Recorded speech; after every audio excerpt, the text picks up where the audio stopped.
Grand Rounds. As you know, this is part of our ongoing series of seminars to allow us to learn and grow about a public health community, both locally here and then nationally and globally, of course. And so we are very appreciative of everyone joining us today. And we know that you will learn much and get much from it. So, without further ado, we are extremely privileged today to have two outstanding members, esteemed members of our public health service. And I will introduce them briefly, and then I'll let them take over from there. So we have we have Commander Crystal Russell, who is an active duty commander in the U.S. Public Health Service, and she serves she serves as the unit chief of the Medical Quality Management Unit, where she oversees three program areas: quality improvement, risk management, and compliance. Um, she's received her bachelor's degree in community health and master's of public health degree in community health education, both from here at Georgia Southern. So she is a double eagle.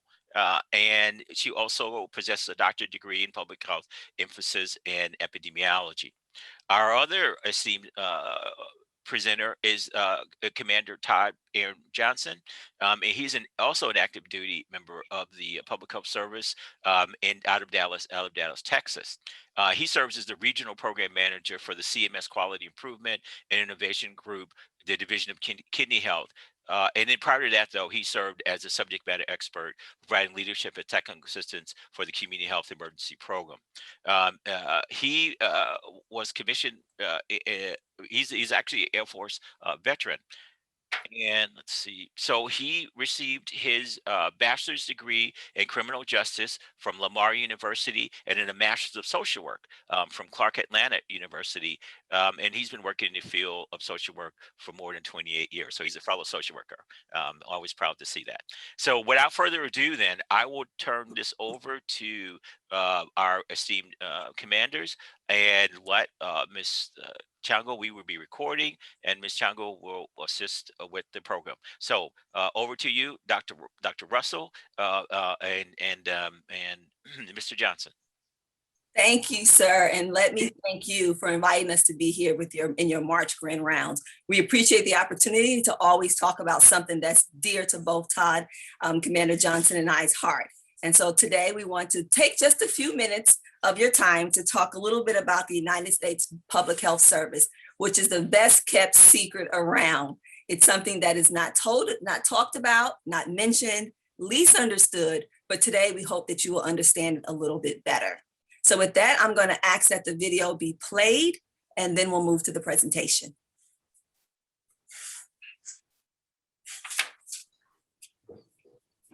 Sorry, I'll play the video shortly. Okay. So while we're waiting for the video, you can just let me know when it's queued up. How many of you have heard about the United States Public Health Service? I see some hands. Oh, 2 hands. Oh, great. Absolutely good. Oh, this is going to be easy then. I'm ready to play whenever you're ready. Okay, so yeah, so you guys have heard of it, and I'm happy that you have. And so we're going to share some other little special gems about the United States Public Health Service for those of you who are familiar with it, and those of you that may not be familiar with it, we're definitely going to share some new information. Hope that you will be once we leave today. Okay, I will pause for the video. Working in the public health service fulfills the calling. Call it instinct, call it heart, call it gut. It just comes from inside. Whether you're pulled or drawn to the service because of love of people, love of medicine, love of caring for others, love of nation, maybe a combination of all three.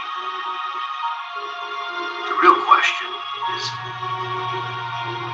it in you?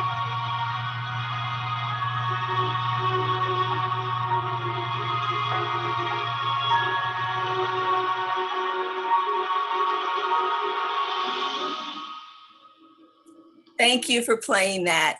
Both Todd and I and Commander Johnson actually asked ourselves that very question, were we ready to serve? And both of us agreed and said yes, and we both proudly wear this uniform today. So we'll move to the first slide. There are a 4 points that I want you guys to take away today. Because if you don't remember one thing, usually you remember the beginning of a presentation and you remember the end of a presentation. And so there's 4 things. And with those 4 things, as we're pulling up the presentation, it's that we were established in 1889. In 1889 is when we were first militarized as a uniformed service. And the second item is that we are focused, our main focus is solely focused on protecting the health of the nation. You can move to the next slide. Yep, you can hold right here. Thank you. Is to protect the sole purpose is to protect the nation's health. We are a part of the Department of Health and Human Services. We are overseen by the Assistant Secretary of Health, and we serve under the Surgeon General and the Deputy Surgeon General. There were 2 things or one thing that absolutely happened yesterday. You can just pause there.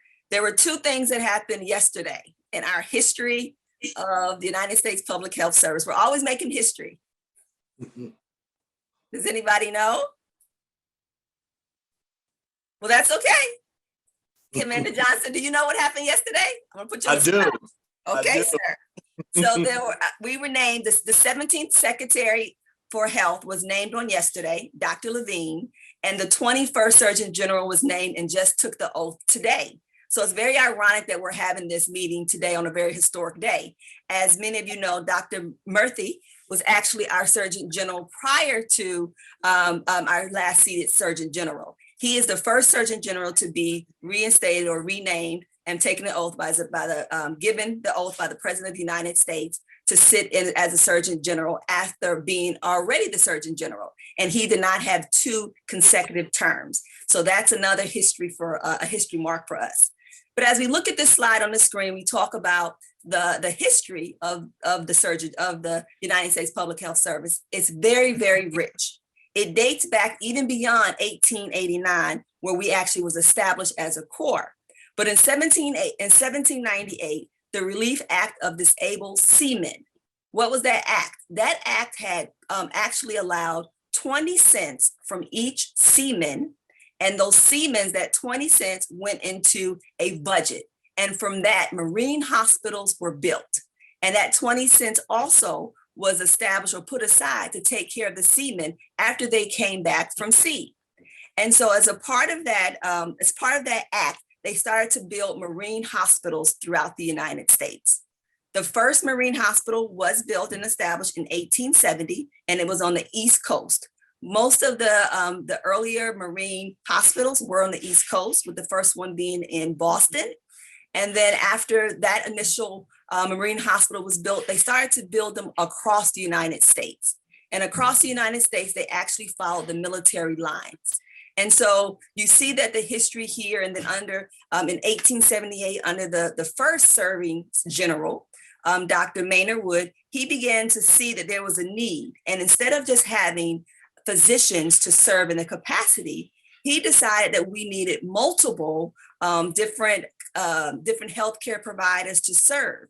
And instead of serving at one particular marine hospital, you could serve where the need was. And so the need went beyond just where you were assigned. If there was a need somewhere in California or in Nevada, that you would go where the need was. And that's where we in 1889, the Commission Corps was established. We later expanded to other healthcare providers like myself.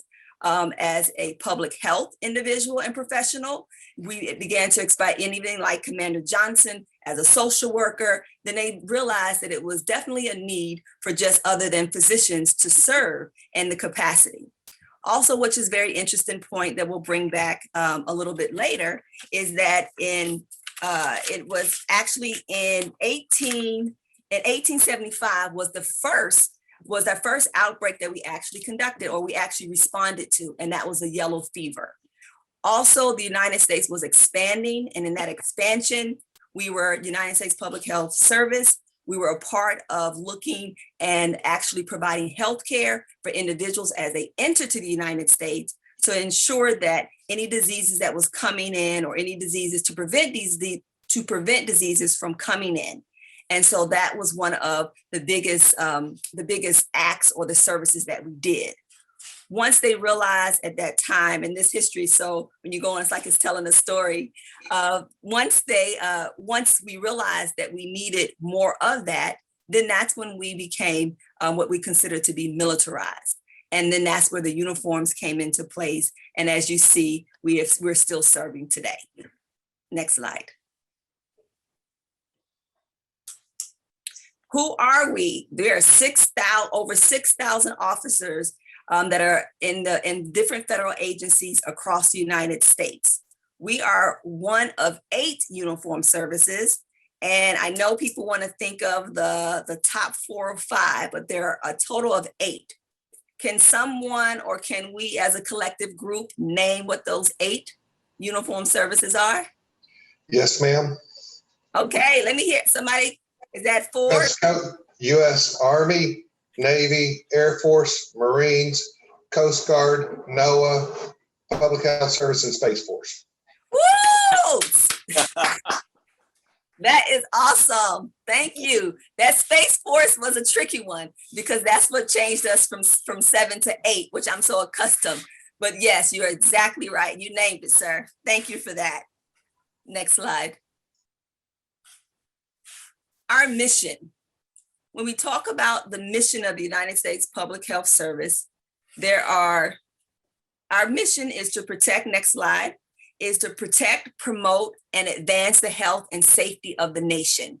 We have 4 core values: leadership, service, integrity, and excellence.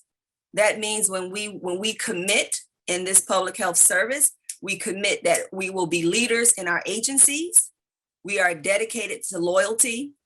We are servant leaders. We're resourceful. We're talented. We have the highest integrity and standard. And we are considered superb, excellent. We're the top of the top healthcare providers. What I tell people, when you wear the uniform, you're not just anyone. We want you to be the best. And we value those core values throughout the agencies that we work in and that we're committed to. Next slide. What do we do? We just don't wear the uniform and look snazzy like Commander Johnson does, but we provide essential health services. We provide health for the vulnerable population and the underserved. We work in healthcare environments where there is limited health care, or in some situations, there's no health care. We're on the front lines of disease outbreaks, global public health emergencies, and we also do humanitarian missions. We lead in policy development, community health programs, both at local and state level, and even at the federal level. But most importantly, we're on the forefront of advancing and innovative science. We're always learning never stops, and we're trying to develop new ways. One of the most important one that we all face today, and we're still in, is COVID-19. Being on the forefront and understanding what does it mean, how do you do it, and what advances can we help? If we have not seen public health in action, just look around you. If no one knew about public health before, trust me, they all know it now.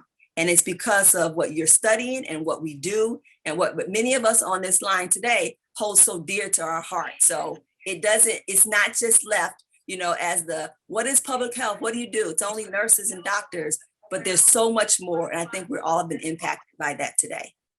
Next slide. Benefits of service, why is it important, or what is it about the public health service that makes us different? It's because you can have a career diversity. We work in many federal agencies. Some people like to work, in different agencies or do different things. But under the United States Public Health Service, we actually serve in different capacities, but under one unique umbrella.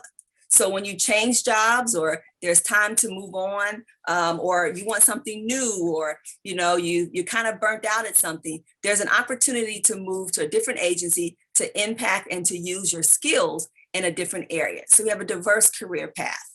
Professional development, training and education is on the forefront of everything that we do.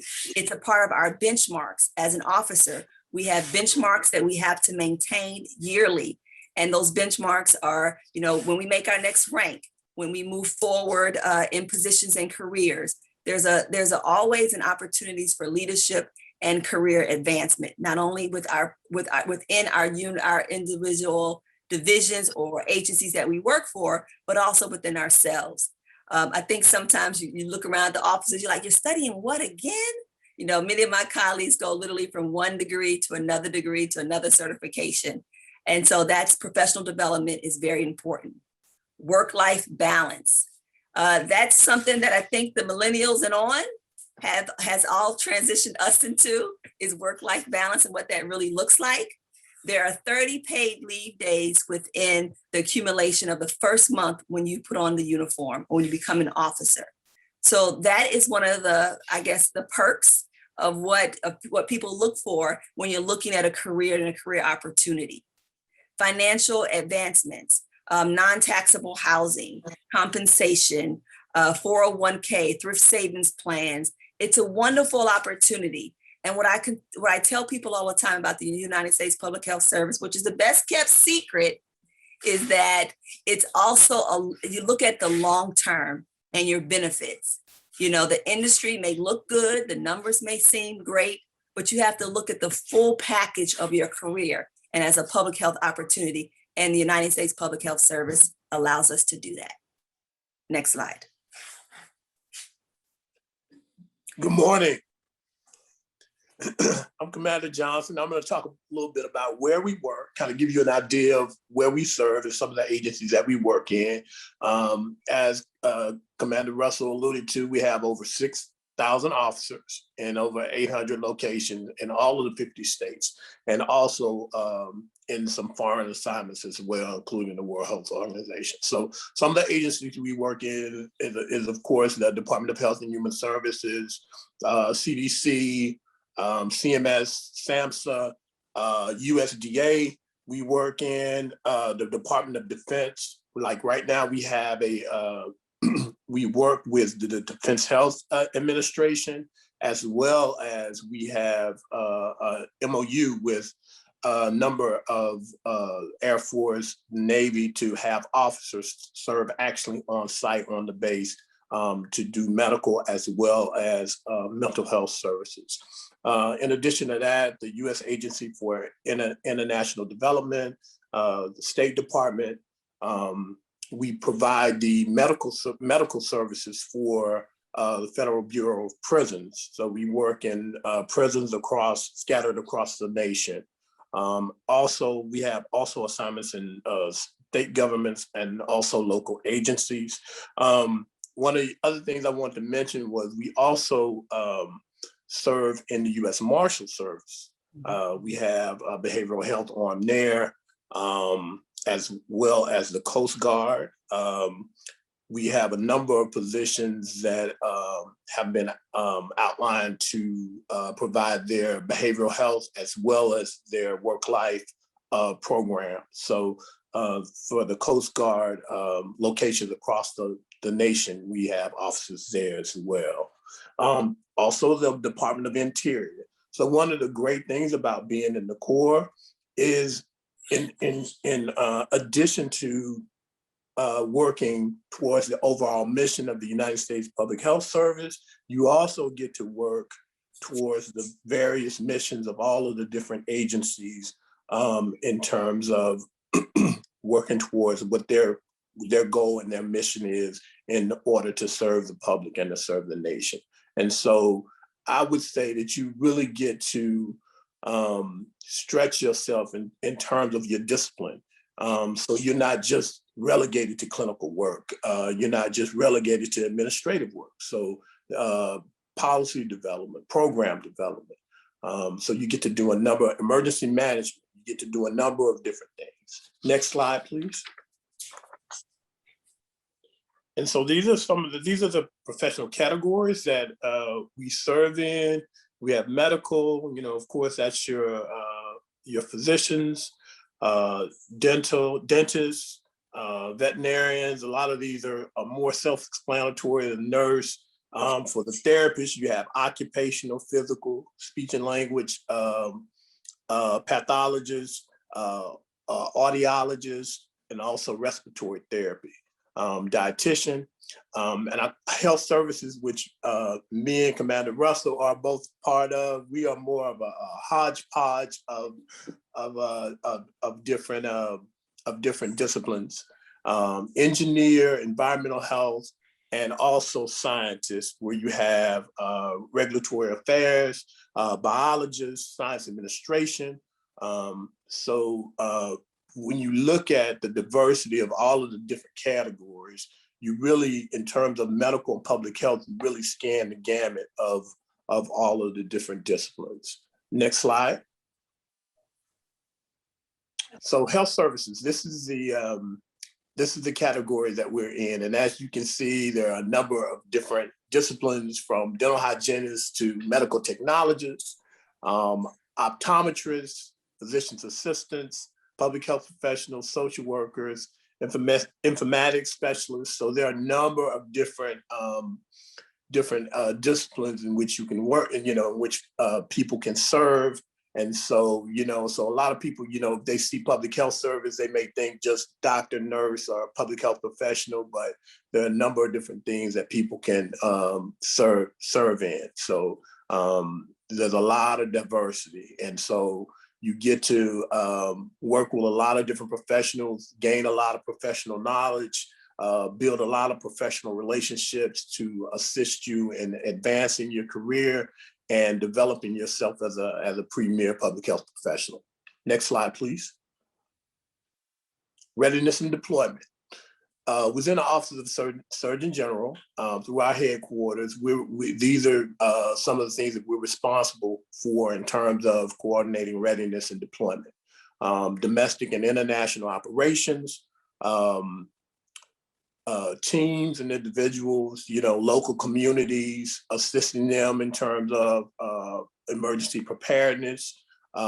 We've participated in humanitarian assistance missions with the Navy, as far as going out on the U.S. Comfort and U.S. Mercy, disaster relief, of course, responding to hurricanes, Hurricane Rita, Hurricane Katrina. Many of us have served, and we served in Puerto Rico during those hurricanes. And so a lot of what we do is emergency response, but that's not the totality of what we do. Of course, we're actively involved in the COVID response. We do a lot of global training. There have been a lot of missions in terms of working with the health defense over in Afghanistan and Iraq to train and prepare physicians and medical professionals, as well as we also responded to the Ebola crisis. So there are a lot of things that are beyond the U.S. that we are actively involved in. We also have assignments with the CDC, for their foreign service. So there are a lot of things that we are involved in that if you want to do work abroad, if you want to do work outside of the U.S. to make a difference in terms of public health, there are definitely opportunities. Next slide, please. All right, so if you look at the COVID response, we had 45 officer deployments, over 200,000 deployment days, and we're still actively engaged in the COVID response. Matter of fact, I just finished up a deployment on Saturday. I was deployed to headquarters as part of a behavioral health cadre to provide forced health protection to the officers in the field. So there are a number of opportunities that we're involved in terms of leadership, screening and quarantine, contact tracing missions. So there are a number of missions that are going on, that are actively going on right now related to COVID to the COVID response, and more to come. Next slide. One of the things I wanted to mention in terms of some of our responses, one of the things that you're probably seeing daily in the news that we are now actively involved in terms of our deployments is the unaccompanied minor crisis. And this is something that we have been involved in the past. And so that's just another example of some of the missions that we are part of. Okay, so in terms of joining the public health service, there are a lot of perks. I let you know what the professions were, what our categories were. In terms of career growth, we professional development, not only through the Corps, but also through your agency in which you're assigned. Lots of leadership training, mentorship from other officers and your professional category leads. Assignment mobility. Let me say one thing about this. I was prior Air Force. So in the Air Force, every few years, you're already looking, you already know that you have to move and you have to go to another assignment. The great thing about the U.S. Public Health Service is you can kind of, design your path. So if you want to live on the East Coast, you can find your assignment on the East Coast. You can stay within that agency. It is advised that you move around in terms of geographic deployments, but you can also have an assignment within the same agency. You can spend your career in different positions within an agency if you so choose, or you can do agencies within that particular city. And so, you have a number of regional offices across the nations in terms of all of the different agencies. So in terms of geographic location, you really, it's whatever wherever you want to live, or how you want to serve, or where you want to serve, or what type of environment you want to serve in, whether it's a metropolitan city, whether it's a rural area, you have that latitude. Also, of course, continuing education credits through conferences and trainings and what have you. One of the big things is the post 9/11 GI Bill that we have access to in terms of being able to fund our education.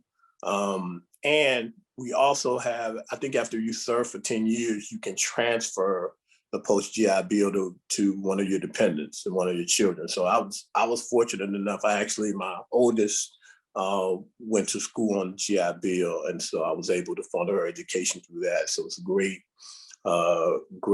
thing to have. Financial incentive.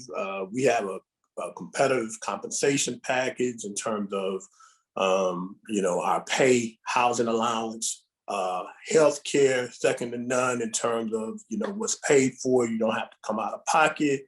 We have some through the National Health Service Corps. We have some student loan repayment programs and other programs for some medical professionals. We have a 401k style retirement plan. Also life insurance and survivors benefits for your loved ones. As Commander Russell alluded to, we have 30 days of paid vacation, paid sick leave, paid maternity leave, and of course, paid federal holidays. Next slide, please. What we offer, uniform service benefits. So you're getting the same services that the Air Force, Navy, and the Marines are getting. You're getting those exact same services. Getting a retirement, post 9/11 GI Bill for your education benefit. Very diverse career opportunities. I would say limitless professional growth. And I think that as officers, whatever service you're in, and I had the opportunity to serve in the Air Force, you have to be in charge of your own career. You can't depend on anybody else to manage your career but you. So if you have a certain goal, if something that you want to attain, If you want to be the next Surgeon General, then you have to plan your path. You have to be responsible for that. So you have to put yourself in the right place at the right time and make sure that you are taking advantage of all of the professional growth opportunities, the training, and what I want to say. I want to say any of the assignment opportunities. And so the other thing is that for civil service folks, there's also an opportunity to transfer into uniform service, as well as folks from other services as well. And of course, opportunities to be involved in disaster response and public health response as well. So in terms of what the requirements are, candidates must meet basic requirements, basic education, and training requirements. And of course, that's going to vary by discipline. We have to meet height and weight standards. We have to maintain physical fitness. We have to be medically qualified. And so we have some information on the slide that you can jot down. We also have a website that we'll share with you as well, that has more information about actually becoming a part of the U.S. Public Health Service. And so, one of the most prestigious things is, of course, displaying respect for the country, being able to serve in the uniform. And so we are in the regular Corps. So if you are interested, the process is about 6 to 9 months. And so, we will be happy to share more with you about coming to the U.S. Public Health Service. Next slide, please. Ready Reserve.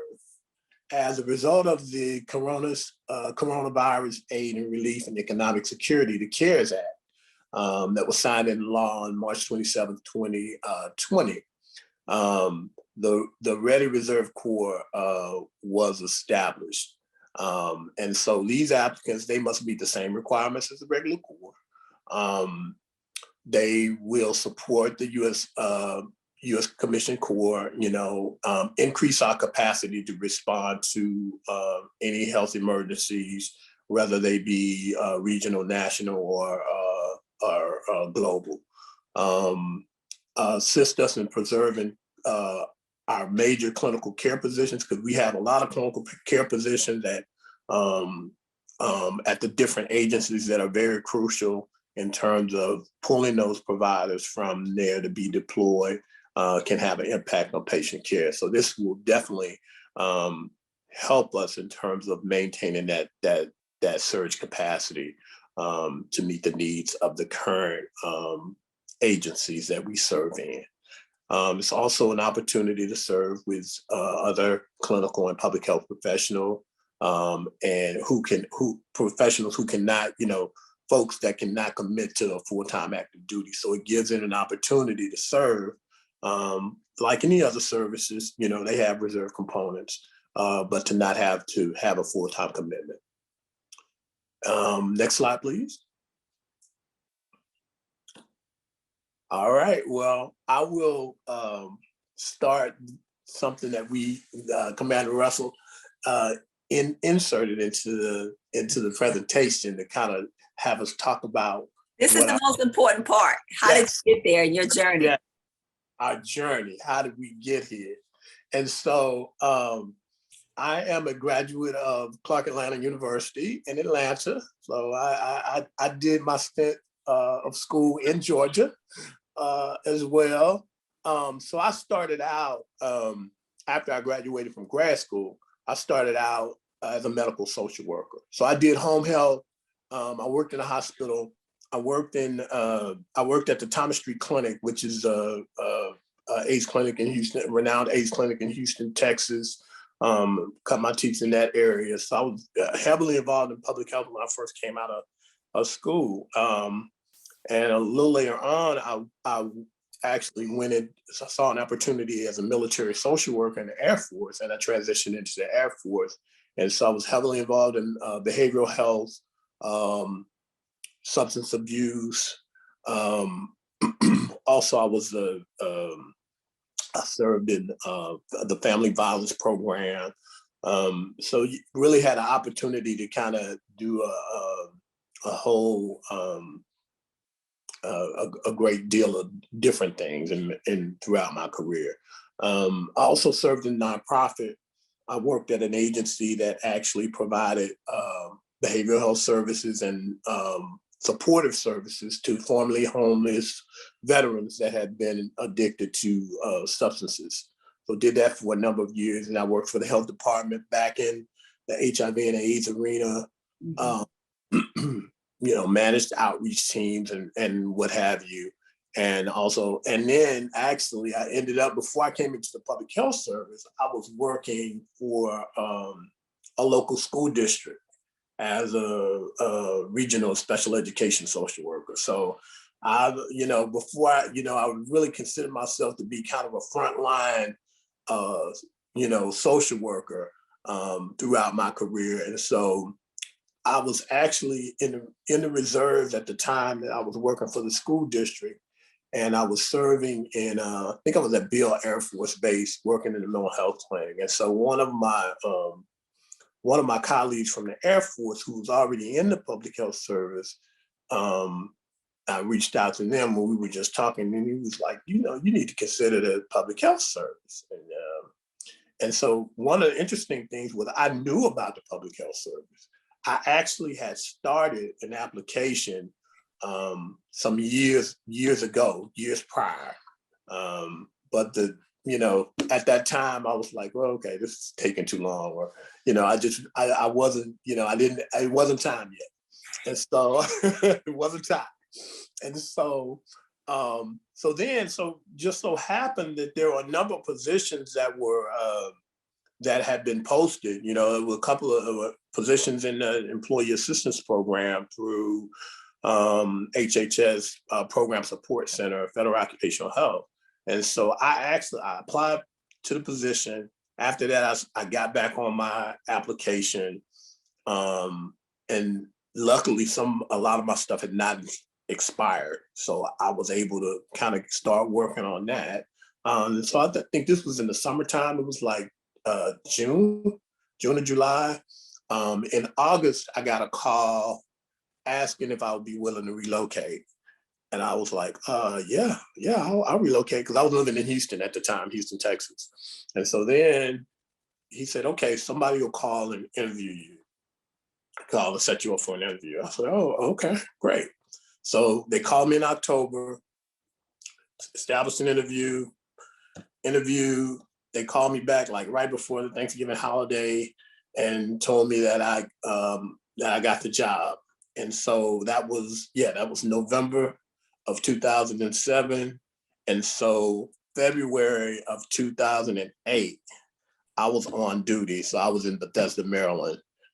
So it was like from that's, now everybody's process is not like that, but my process was very, it was like rapid. So from June, I started in June, just kind of considering. By February 2008, I was on duty. And so, here I am, 2021, still here. And so at this time, I'll turn it back over to Commander Russell. Thank you for your time. Thank you, Commander Johnson. And I'll share a little bit about my story, because I'm hoping that this won't be the last time that we have an opportunity to talk and to share. But my path started a little bit different, but not so different. It started when I graduated in 1998 from Georgia Southern University. I like to tell people that I've had the opportunity to serve in various public health capacity.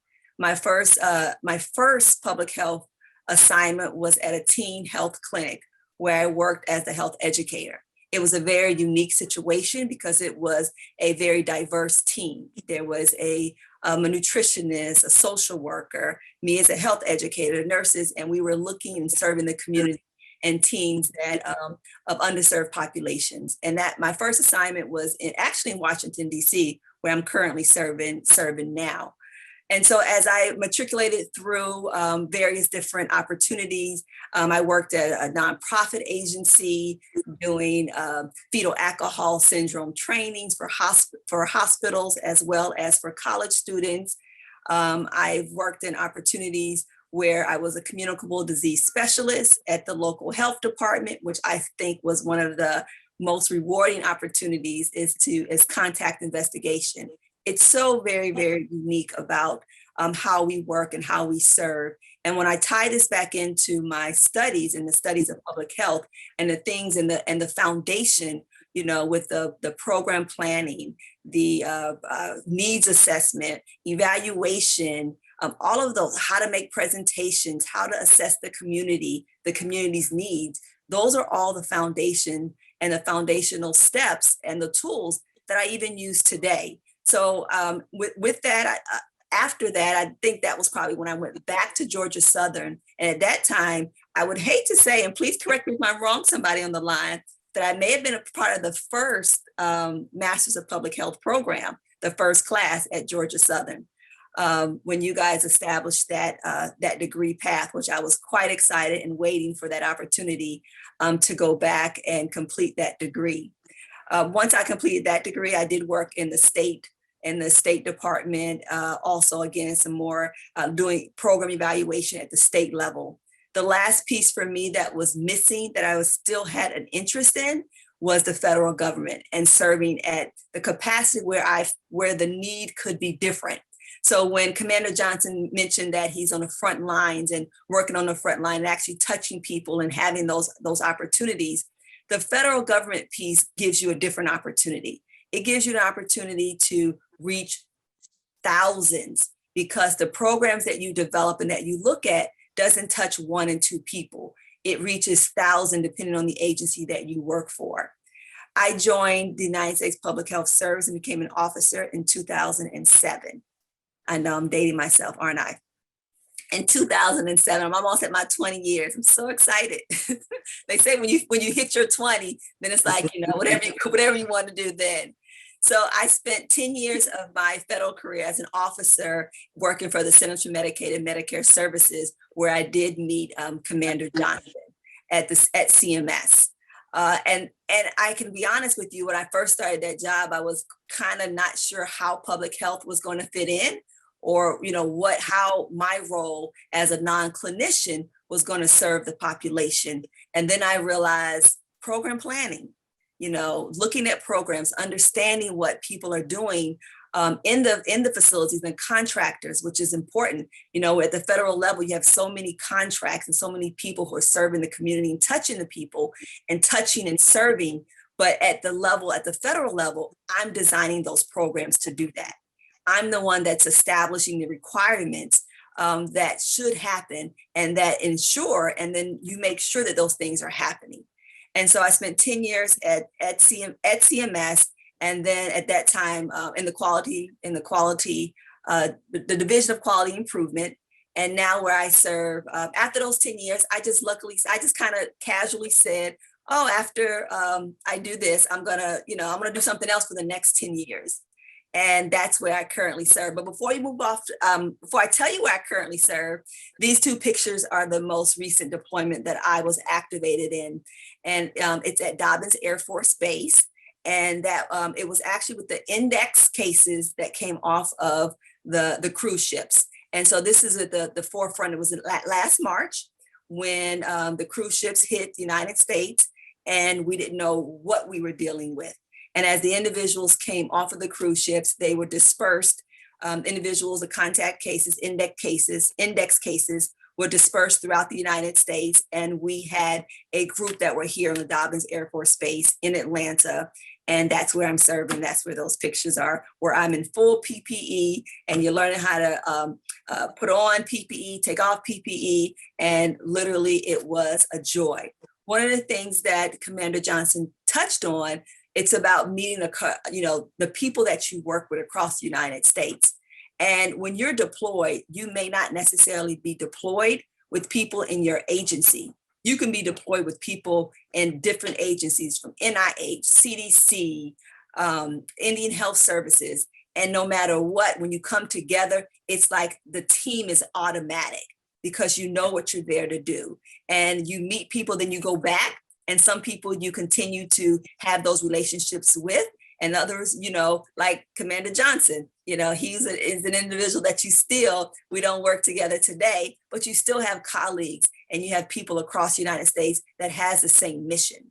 So hospital, nonprofit agencies, health department, state, local, state, and then at the federal level. And where I am today on the next slide, I'm watching our time because I do want to leave some time for question and answers. I currently work for Immigration and Customs Enforcement.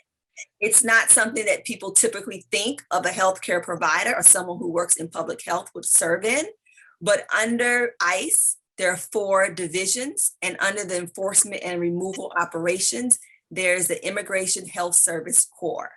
Next slide. The Immigration Health Service Corps. If you remember back when we talked about the history in 1898, and I mentioned specifically that immigrations, we worked as on quarantine basis as individuals as the United States grew, and we were looking at the healthcare of individuals coming in and making sure that we kept the nation safe. That's kind of what we're still doing today. With Immigration Customs Enforcement Service under the Health Service Corps, we are still doing that. And I currently serve as the unit chief for the Medical Quality Management Unit. Next slide. So there are what we have facilities, contract facilities, and facilities that we own throughout the United States that if you could envision what it looks like, it's like having a hospital-based setup.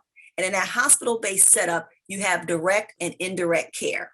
So that indirect and direct care are your primary services, dental, mental health, and most important, sometimes this is the only and the first time an individual has touched any kind of healthcare services. And so that's one of the things that I tell people, because I know sometimes people think immigrations and all these stories that you're hearing, but there's also a lot of good in what we're doing. Because again, this is an opportunity not only to protect the nation, but also someone who's never had any healthcare services before, we have an opportunity to serve them. So also within indirect and direct care, there's your public health side. That's your monitoring of your programs, the monitoring of the facilities. And so while I do a little bit of both, because under the Medical Quality Management Unit, I have a team that's throughout the United States who actually services on both sides of the house to continue to monitor the facilities and what we're doing to ensure that we're providing the optimal care for individuals throughout that are in our care and in our custody. Next slide. So I didn't go all the way into what I do in the logistics of my day-to-day operation. I think that's something I'm gonna hold. I just gave you a trailer today, but I want to actually hold that for maybe another opportunity to kind of talk about a little bit of what my day-to-day looks like as a master's of public health, a bachelor's of public health, and a PhD in epidemiology. So I have been in I breathe public health from the moment that I entered Georgia Southern and knew that my path was going to take me down community health education. I tell people every day, it's not something that you have to keep at it. And public health, it's what you make it. It's an opportunity that I cannot imagine that I did imagine that I would still be in it today, but I didn't imagine that I would love it just as much as when I sat in the chairs in the classroom and I knew that this was for me, that I would still be doing it and enjoying it. Those pictures are, I just had to put this on here because I thought it was interesting to see the transition over the years. That's both of my double degrees that was mentioned earlier, my bachelor's degree, and when I received my master's in 2003. So thank you. Thank you for having us. It was a great opportunity to be here. I think, I don't know, many of you, when I came on, Dr. Chopak and I was actually talking about it coming full circle. And today it was an opportunity, and it's my honor that this came full circle for me to be here to present. I was waiting for the right time, and sometimes it's never, the right time. I say, I'm going to do this. I'm going to do this, but I wanted to the timing to be right, in what I do, and I didn't want this to be. I wanted this to be an introduction for those of you who didn't know me, because I'm looking for the opportunity to really serve you guys in any kind of capacity that I can. I have a cadre of professionals, of public health professionals throughout the United States that are at my disposal. So if they're at my disposal, they're at your disposal.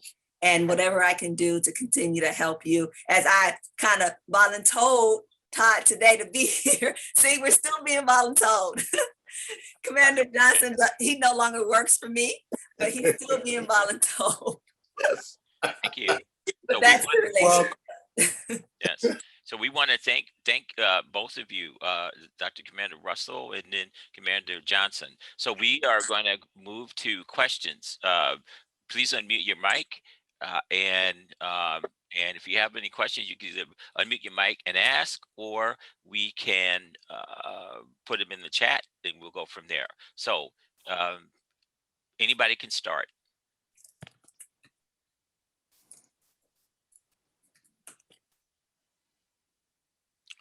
Okay, I have one. please. Hello. Hi. Hi. I just have a quick question. So I was listening as you guys were explaining the path you guys took to join. And I was just wondering, I noticed that both of you, you started your career and you bounced from different aspects of public health before you decided to join. And I was wondering, in your opinions, do you think it's best to get experience, like real world experience, and kind of find your niche in public health before you join the service? Or should you try to join the service and then find what you'd like to do within the service? If that makes sense. Johnson, you want to take it first? Yeah, Okay. I think that. I think it's all on what you really want to do and what you see your end goal as. And I think you develop and grow as you move through your professional career.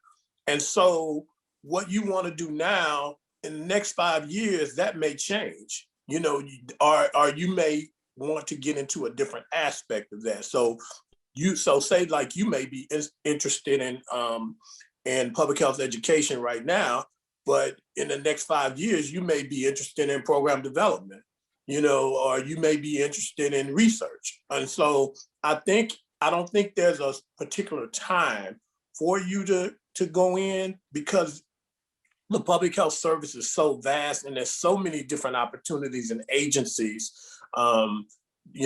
to be able to grow and develop in. I'll give you an example. Now, I used to work for Dr. Russell at CMS, and the first couple of years, I'm going to tell you, at the agency, when she talked about, how would this fit into public health, and I really struggled with that whole phenomenon the first couple of years that I was there. But eventually, I found my niche. I found a way to infuse myself and infuse my, the professional knowledge and experience that I had gained into what I was doing within the agency, and expand into other areas. And so I don't think it's an ideal time. I think that, if there's an opportunity for you to join, that, hey, take advantage of it, and then you can grow and develop from there. And I've seen it, and I would agree with that. I've seen it done both ways.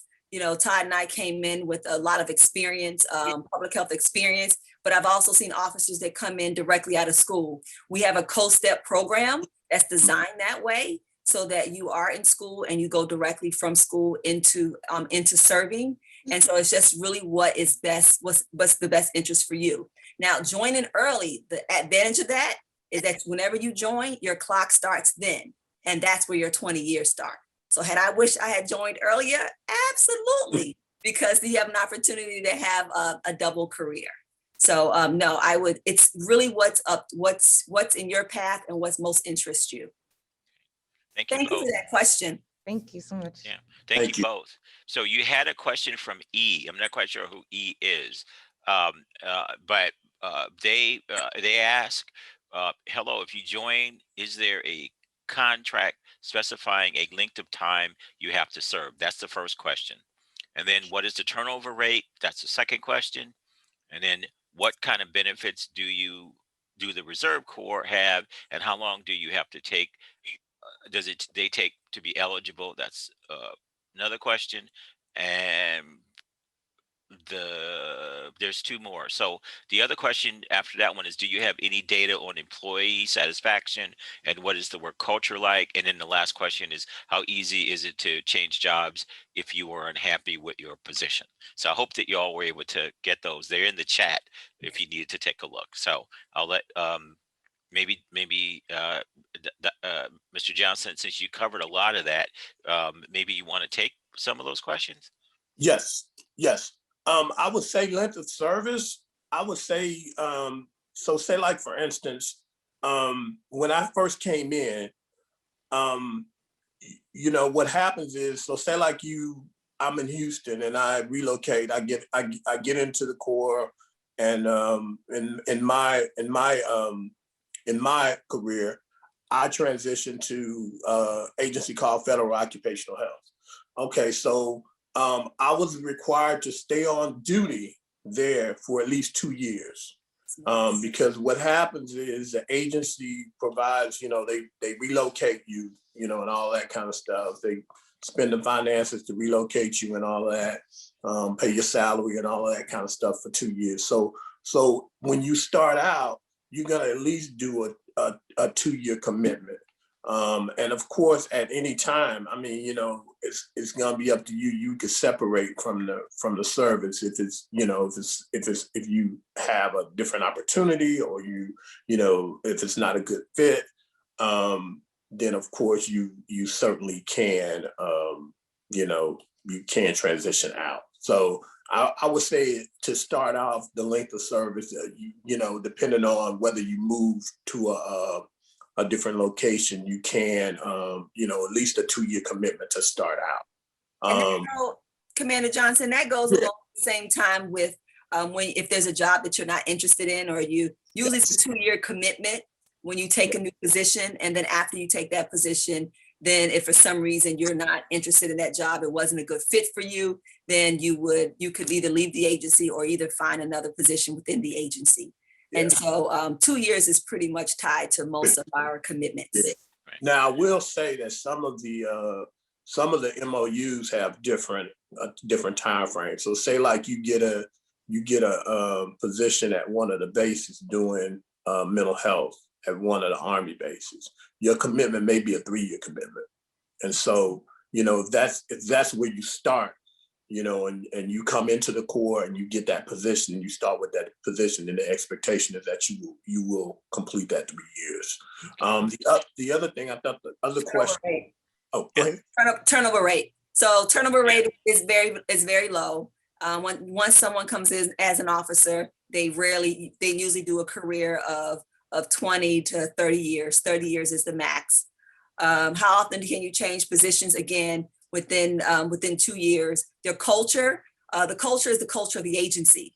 The culture of the Corps is a little bit different because, you know, you're working alongside other officers depending on where you are. But the culture that you work in is really the culture of the agency. And each agency and division has a different, or unit, or where you work has a different culture. Okay. All right. Well, time-wise, I apologize. We wish we had more time for more questions. So I would encourage everyone, if you have additional questions, I understand that both Commander Dr. Russell and Commander Johnson are more than willing to answer your emails and additional comments. So we thank you both. We're so grateful for both of you for presenting today.